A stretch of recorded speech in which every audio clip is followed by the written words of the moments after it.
Are you struggling with your own DIY ads that are just shitting the bed?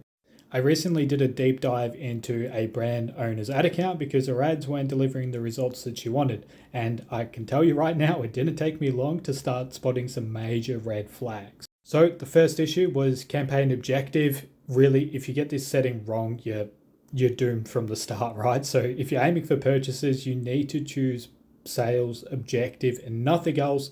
Everything else would just bring you window shoppers.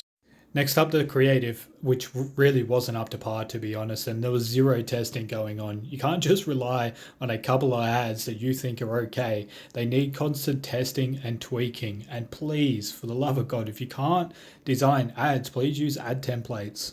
If you need some, I'm more than happy to provide them. I've got thousands. And lastly, your tracking wasn't even set up properly. So without proper tracking, you're flying blind and you can't measure what's actually driving you the results. And if you're looking at the performance columns on Facebook, you've just got no hope, all right? And I get it, business owners are super busy, so they don't have time or the understanding of how to effectively manage meta ads. So if this sounds like you and you're ready for some extra help, I do offer audits that cut straight to the truth. There's no fluff, no bullshit, no sugarcoating anything, just actionable advice to get your ads back on track.